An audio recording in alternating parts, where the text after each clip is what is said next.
What up, hoes? Welcome to the review for Attack on Titan 2. My name's Dead Pixel, so let's get into it.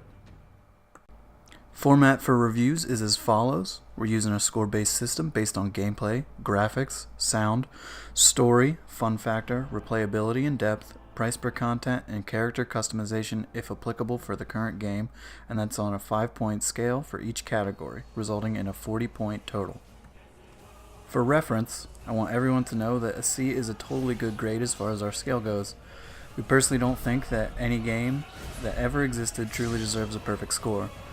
Yeah, I get it, there are some games that are very close, but there is no perfect game. That said, a lot of good games deserve to be in the C to B ranges. To even get in the 90% or A category, the game has to be a stellar, absolutely amazing masterpiece, something like Mario Galaxy. For a game to get into the D rank category, a game has to be playable but annoying or tedious. For it to receive an F, the game has to be absolutely absurd and borderline unplayable. Let's get into the gameplay. The core gameplay on Attack on Titan 2 isn't much different from the first Attack on Titan game, so if you've played that, you already know what you're in store for. That said, it's still insanely fun once you get the hang of it. Zipping from Titan to Titan with your ODM gear is massively fun. It makes you feel like a complete badass, like you yourself are even better than Captain Levi. I really can't stress how fun it is just going from Titan to Titan, slashing the nape, moving on, and just absolutely crushing your enemies. A few new elements were added to the gameplay, that being the ability to snipe a Titan if it isn't aware of you for massive damage, and the ability to capture Titans for research points, which in turn leads to developing new gear for you to take out on missions. You also now gain skills by leveling up friendships of familiar characters from the show. There are, however, some issues.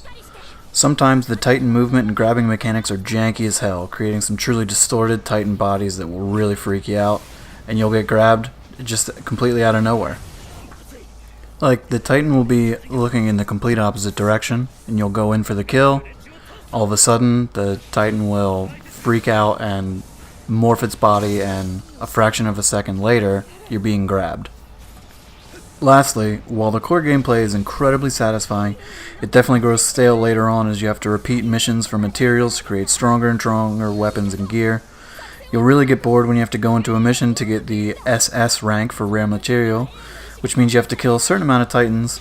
After so many hours, it won't seem as much fun anymore.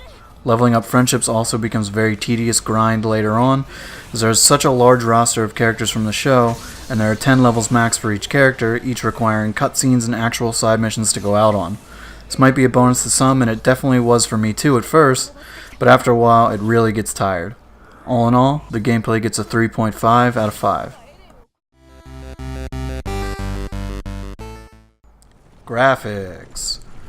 Not much to say here, honestly. The graphics are fine, considering it's an adaptation of the anime, and it does it justice in that department.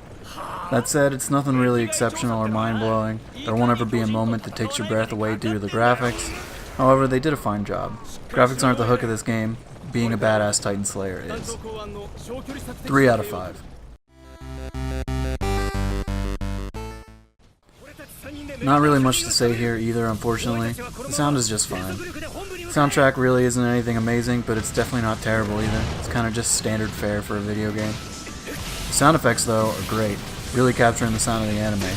Sinking your ODM hooks into a Titan and then reeling forwards at breakneck speed sounds exactly as it should, and then finally landing that killing blow is perfect. And that only lends to the feeling of being a total badass. The voice acting is also just as great, as it's the same voice actors from the show. 3 out of 5.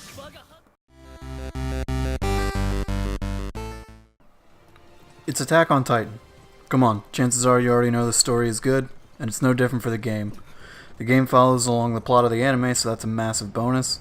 Only problem there is that if you've already played the first game, you're going to have to play what is essentially the same game again, just to get to the Season 2 stuff, as they included all of the first season in Attack on Titan 2. So that's something to look out for if you're not interested in doing it all over again. As for the rest, the cutscenes and the story are great and on par with the anime.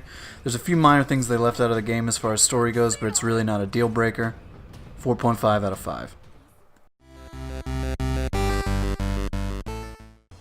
There is a lot to do in Attack on Titan 2. You've got the main story, which once beaten unlocks Inferno mode, which is essentially New Game Plus.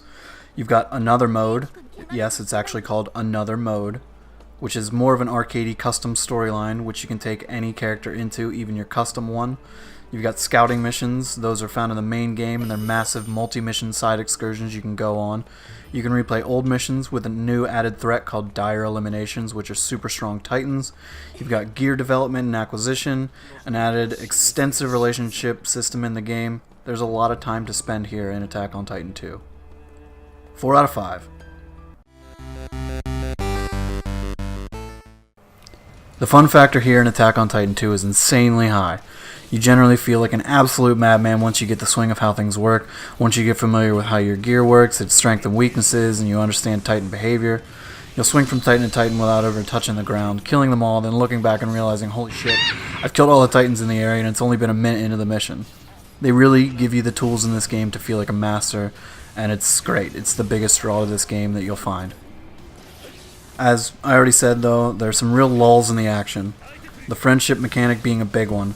Yes, it's fun at first, but when you're managing 30 different relationships, each requiring to go on missions with them, give them gifts, say the right things at certain times, which also requires knowing the character's personality so you know what to say to them, it gets really overwhelming and tedious, especially when you put work into a character to unlock a skill and it's a dumb skill. It's a big bummer. Another annoyance is the janky Titan AI and movement. Like I said earlier, they'll just grab you out of nowhere sometimes. They won't even be looking at you. They'll do like a 180 inside themselves, reach out and grab you, and you'll take damage, and it'll piss you off. You'll be annoyed. All in all though, the game is a blast when you get the hang of it, and it's even more fun if you're a big fan of the anime, which I'm sure you are. Otherwise you weebs probably wouldn't be in here picking up the game. 4.5 out of 5.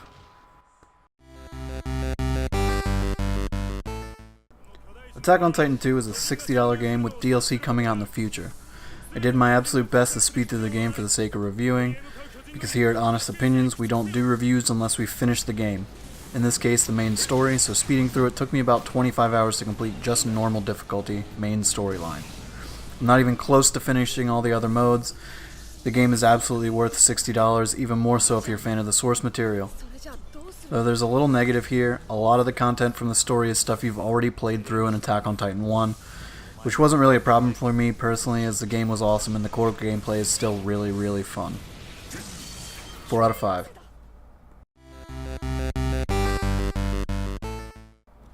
There's some customization to be had here, but nothing over the top. It's pretty standard run-of-the-mill character creation. From what I can tell, if an NPC character has it in the game, it's an option for your character. Clothes, face, eyes, whatever. There's some slight clothing options, clothing colors, and accessories, but again, it's nothing really extensive or in-depth. It's good enough. 2.5 out of 5. So, have you played it? What do you think? Let us know down below, and thanks for checking out our first video ever here on Honest Opinions. If you like what we had to say here, leave a like and feel free to subscribe. We'll be putting out tons of more content very similar to this in the future, and your support means the absolute world to us, especially now as a new channel. We'll be covering video games, of course, gaming news, card games, board games, movies, anime, food, tons of stuff in the future. Anything we think people will be interested in. We're looking forward to it, and we hope to see you again soon.